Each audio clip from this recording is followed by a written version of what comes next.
Barbara. It is so good to be able to be with you today. I just want everybody to know who you are. Barbara Stokes is the Director of Residential Dining. And like I said, it's always good to be with you and to talk with you. Hi, Zoila. It's good to see you. And I want to introduce you to everyone.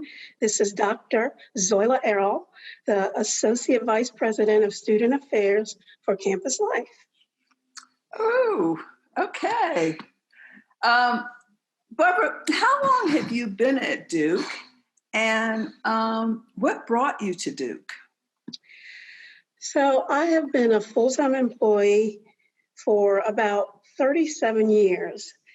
And I originally came to Duke as an undergraduate, and I came as a biomedical engineer. Wow.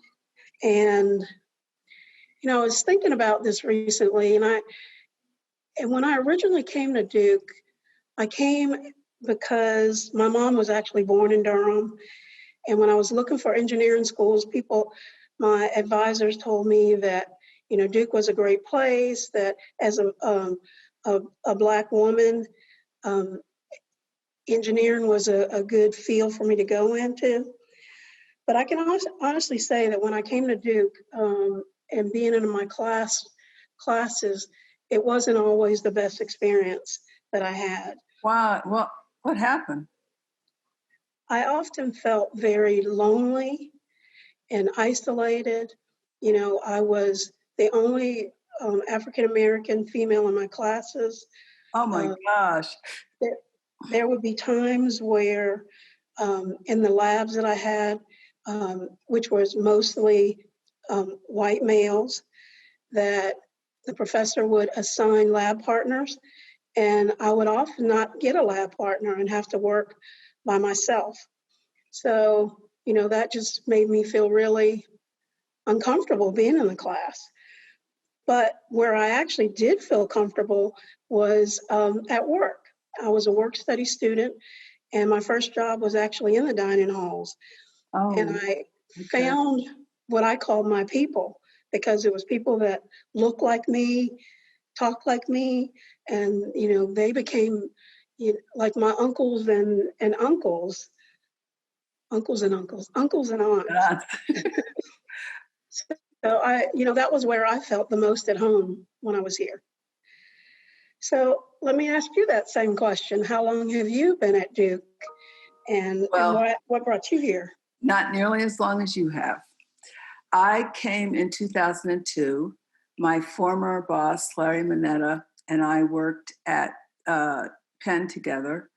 And he called me 6 months after he got here, and he said, "So I want to read a job description to you." So he read the job description that I'm in. And I said, "Wow, where's that job? It has my name on it." He said, "It's here at Duke." I said, "Well, I'm not going to Duke."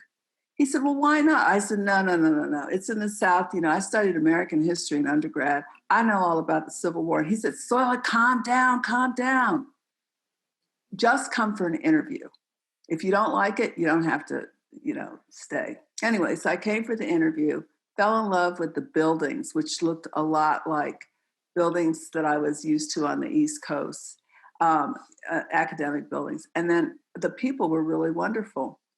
And so I went back home thinking, now, if he doesn't hire me, I'm going to hurt him. But he hired me. I came here in 2002. I decided I was going to stay for 4 years. And now it is 2020. Has it always been a great experience for you? Barbara, I am writing a book, and it's going to be, it's about how I've negotiated race, class, and gender in schools. And I start from the time I was 5 years old, and it's going to come up all the way until I'm at Duke. And the thing that a lot of people probably assume is, oh, well, she has a PhD, and, she has a high-ranking position in student affairs. And so no problem, but I have experienced discrimination. And I'm not going to go into all of the many ways, but sometimes I've been ignored. Sometimes, I've been invited to things just so the event would look good. They got their one person of color there, and then nobody would speak to me. I mean, it's crazy. Yeah. And I guess I try not to dwell on it because I'm going to dwell on it in my book.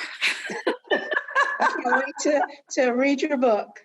Oh, yeah. But I also have to say, I encountered discrimination, but I also encountered a lot of wonderful, wonderful, experiences. And I have a lot of very dear, dear colleagues of all races. And I've made a lot of good friends. And I'm blessed, and I know that. So, Barbara, I'd like to start our conversation today by talking a little bit about, Black staff at Duke, particularly Blacks in the service areas. I know that we have about 19% of total Black staff population who identify as Black staff, but 63% of Black staff are in service areas. That's 3 times the representation. I often wonder about that. That's 3 times representation in the total staff population. So, according to the Duke University data, Black staff are 2 to 3 times more likely to be terminated involuntarily than white peers.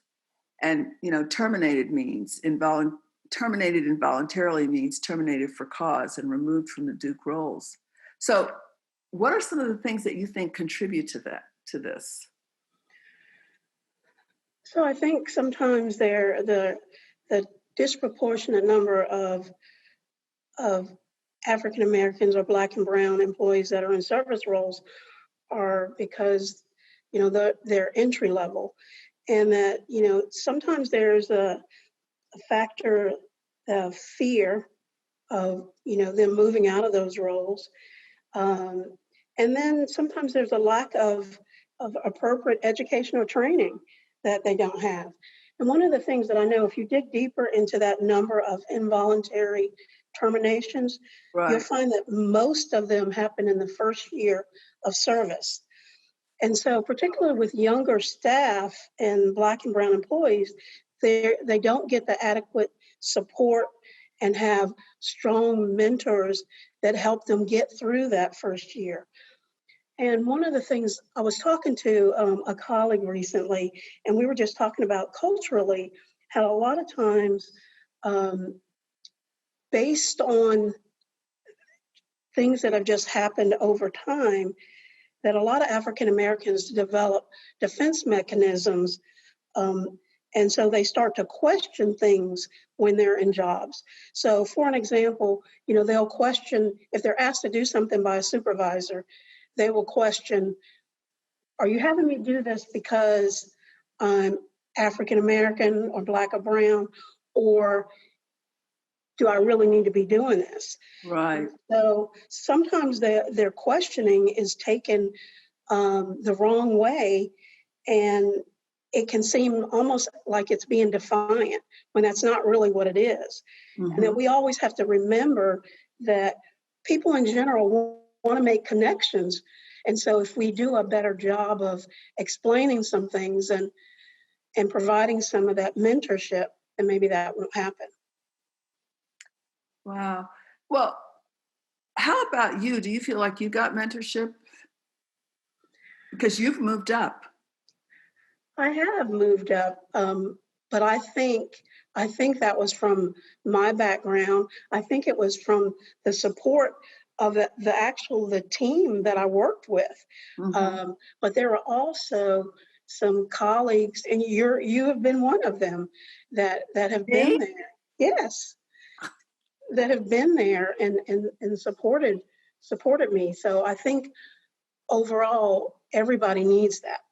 Thank you. Something that I guess I also am thinking about is, during the time that you've been here, you've probably seen a number of African-American employees who have really made a difference here.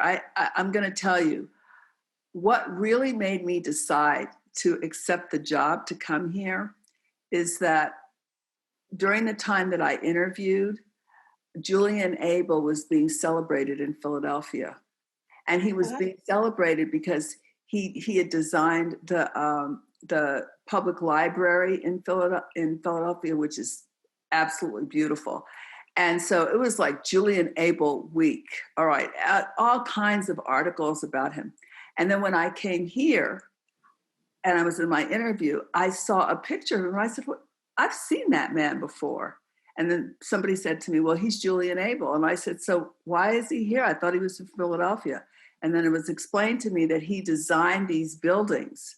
And even though he designed West Campus and the chapel, he was never able to enter any of those buildings. Wow. Wow. That is just, it's unbelievable. So to know that we named the social psych building after one of the first 5 undergrads that was here is just, Black undergrads that came to Duke is simply amazing to me. But who are some of the Black people that have made a difference to you? Well, I think, if I think about it, the first people I want to name are just all the staff that are in environmental services or dining or grounds or housekeepers, the ones that are on the front line in those service roles that often get overlooked. 5 of my employees this year in dining actually got their 40-year certificate. So I want to recognize them. So that's Rod Johnson and Rick Farrington, Gloria Daniels, Joyce Johnson, and Vicki Thompson. And then in addition to them, I have somebody like Georgia Terrell, who's been here 42 years, and Val Williams, who's been here 43 years. Oh my gosh. Charles Gooch has been here 46 years. And then Sandra Norwood has been here 47 years. And, I added up those years, and between those 9 employees, they have been here 378 years. Oh my gosh. Can you imagine the number of students that they have fed over those years? I can't. That's amazing. Well, somebody else that I'm thinking about who is no longer with us is Dr. Brenda Armstrong, who was a pediatric cardiologist, I believe. And why she really stands out for me, I mean, she died recently, but I have a cousin who went to medical school here and graduated in the late 80s. And she often says, many of us who Black students who came to Duke, we know that we were here because of Brenda Armstrong. And she said, just like Dr. Tweedy, Damon Tweedy said in his book that he just recently wrote, Black Man in a White Coat. My cousin often says that even though they were sometimes ignored in class, sometimes just treated differently, there was always Brenda Armstrong that, to whom they could turn. And then she eventually became the dean of admissions for the medical school. And that's when the medical school started bringing in more Blacks. And it wasn't just 1 or 2, so. Wow. She is definitely somebody that I think of. And then again, our first students, first Black students who were here, and the fact that the social psych building now is named after Wilhelmina Reuben Cook. And I mean, that's amazing. Because what other building on this campus is named after a Black person? Is there one? I don't think so. I mean, they decided to name the quad, Abel Quad, a few years ago in recognition of Julian Abel and all that he had done. And you know what was wonderful? Dr. Broadhead at that time called me up and he said, Soila, Julian Abel's son and daughter are going to be here, and because Julian Abel, of course, is deceased. And I was just wondering if you would like to go to dinner with them. I said, really? Are you kidding me? Learned a lot about Julian Abel. So, I mean, Amazing. There are so many people on this campus. I could just start naming names. And it's amazing to me that it's just at a time like this where we actually sit down and, talk about it, when really these are people we should be recognizing all the time. So, there is something else I wanted to talk to you about. I have a colleague who, and I love to tell this story, I'll tell it really quickly. She often says to me that she can, because of her job, she's Black, and because of her job in student affairs, she can stay home and work remotely. And she has 3 kids, an 8th grader, a 2nd grader, and a kindergartner. And the Durham schools are not open. So I've been wondering, what happens with the service employees who have children who are home going to school, and they're here working because they have to be working? That's an interesting question. I think that overall there are some challenges that service staff have across Duke because of COVID-19. And number one is because they have to be here. Right. They don't have the option of staying at home if they want to and feel that being at home is safer. They actually have to come to work. Mm-hmm. And so when they're at work, they have to rely on friends or relatives, grandparents to work with their children while they're, at work. And sometimes, that brings other challenges just because they might not have the access to technology at home, or the grandparents aren't as familiar with the technology, mm-hmm. or they themselves, I think, are at a disadvantage just because, one of the things that I found out going into COVID-19 is that most of my staff didn't have Duke email addresses, that they were assigned them, but they weren't activated. Okay. So just having access to the information that was coming from the university about COVID-19 wasn't as easily available to them. And see, these are things that we just don't think about. We do not think about them. And right. Are you complaining to anybody about this? You should be. Well, I think that I didn't know about it until we were getting ready to go out, because I just assumed that everybody had an email address just like I did. Mm-hmm. But as I was going through it, because I wanted to make sure my staff had a way of staying connected, I then found that out. So I worked with them to make sure they had access. So I think it's just important, and I'm hoping that one of the things that will come out of this video is that people are more aware of that and that they will follow up on that, because access to technology in general is an issue. Right. Yeah, when you talk about that's one of the things you want to come out of the video. I was thinking something that's really important to me is that I'm an anthropologist, and so I'm a storyteller, and I believe in stories. And I think sometimes when I tell my story, I see the difference it makes with people. And so, Barbara, I would urge you to tell your story. Yeah. Okay. I really would. Right. Maybe, Barbara, you and I can team up together. Okay. Because we have walked similar paths at Duke, and we've also walked very different paths. But the thing that is that binds us together is that we are Black people at Duke University. And many people have not heard our stories, All and right. they deserve to. Well, we're going to work on that. Okay, great. Thanks, Barbara. So I did want to talk about upward mobility, because I think that Oh, okay. one day we were having a conversation and you were talking about that. And I think that there is an opportunity at Duke for employees that are in service roles to have upward mobility, but I think there are some things that hinder that.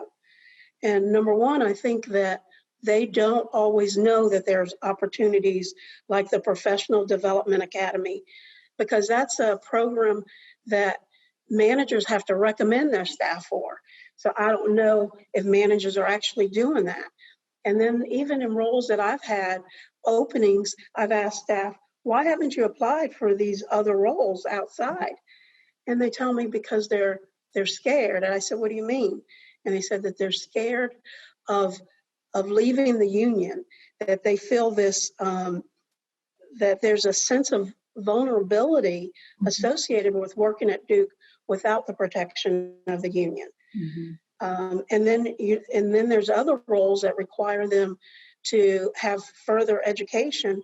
And again, they're scared. There's that fear of failure, and that even when there's opportunities, they feel like if they go into a training class, that they're not going to see people that they can relate to or that they look like. And people don't realize the power of that. That when you have somebody that you can relate to, that looks like you, that understands you, how powerful that is.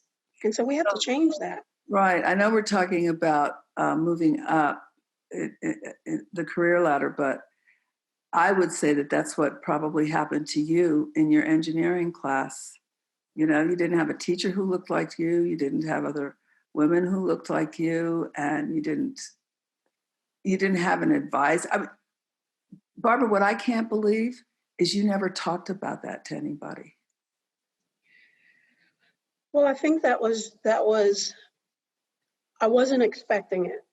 And I was really shy and quiet, and I just didn't know who to talk to. And I can't say, you know, I had deans, and I'm going to try not to get emotional about this. But I just didn't feel comfortable having those conversations. And yeah.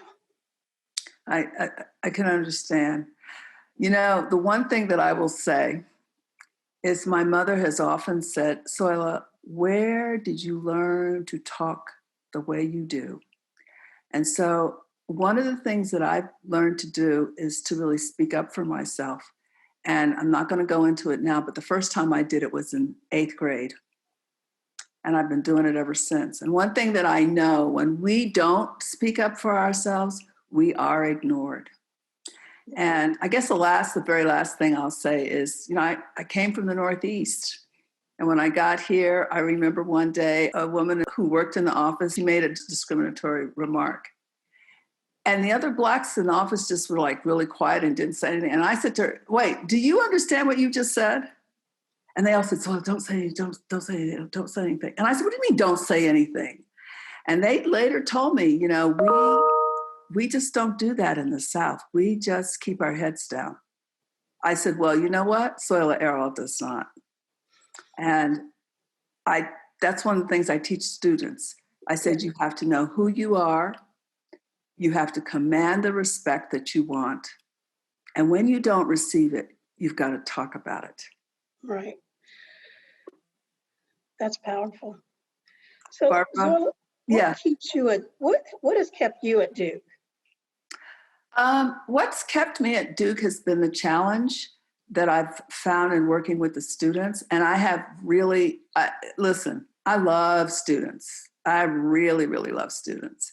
And that's what has kept me here. And then I've had some good colleagues. I have had some very, very good colleagues who we have laughed and we have cried together. And these are things I'll just never forget, Yeah. and I'll always treasure. Duke is a special place. Mm-hmm. And it's got a lot of bumps and it's got warts and everything else, but there is something special about this place. Yeah, it is. And what has kept you here, Barbara? You know, I've often thought about leaving, and I've had job opportunities, but what really keeps me here is my family. And when I say my family, I'm not talking about my mom or my brother. I'm talking about the people that I have worked with, the ones that when I was a student that helped me get through the day, that I was able to sit down and eat a meal with every night. They're the ones that I've worked my way up, but I see them every day. I feel like I've grown up with them. Uh-huh. So I feel like I love them, and that I want to protect them. I want to encourage them. I want to support them, and I want to challenge them. And when they're doing wrong, I want to tell them that they're doing wrong. And so I feel like that Duke now is a very different Duke than when I came as a student. It's a better place, but I Yeah. still think there's work to be done. And I feel like I need to be a part of that. Mm-hmm. Great. Well, you know what? I'm going to retire in 2 months as Associate Vice President of Student Affairs, but I'm still going to be teaching for a while. I'll teach a class each semester. So I plan to look for you. I plan to still look for all my friends. And it's good to know that we're going to be there for each other. Yeah. So as we finish this conversation, what do you think that you want people to take away from this conversation? I want people to understand that we have our story, and our story may not be like theirs, especially if they're majority people. I Right. want them to understand that. And it doesn't matter what walk of life you're in. We've all encountered the discrimination in ways that is hurtful. The hurt can feel like 1,000 paper cuts. And so that's what it is, especially when, you're told sometimes, well, you're making too much of an issue of this. Or, oh, I really? I didn't see that person do that to you. So, I know I'm not crazy. You're not crazy. Right. So that's why I'm here, why I've been here. The place means a lot to me, and it will forever remain in my heart, because I know that people like you and me have made a difference in the lives of students and our colleagues. Right. So if I reflect on what I want somebody to take away from this conversation is that I think that I want everybody at Duke to acknowledge and appreciate the work of the frontline service staff that are here every day. They're here on nights and weekends. And so that's one. I think I want the university to look for ways of supporting Black and Brown employees, particularly that first year of service when they need mentors across the university that look like them. I want them, and I probably, should have said this earlier, I think there is some mental health challenges of service staff across the university that has gone largely unrecognized, and that, Black and Brown employees need extra support in that area. And then I would hope that students that are having challenges in class will step forward and speak up for themselves and let somebody know, and not just suffer in silence like I did when I was a student. I think many of the supports that we've put into place, we've done that Right. It's working in those ways. But it doesn't mean that we can ever turn a blind eye. We've got to still be in there working and, you know, making sure that we're talking with students, talking with staff. So we know what the experiences people are having, Right. good and the bad. Right. And so just having conversations like this is just such an important step. And so I'm glad that I got to have this conversation with you. I'm glad I always love talking with you. I love hearing your stories. So thank you so much.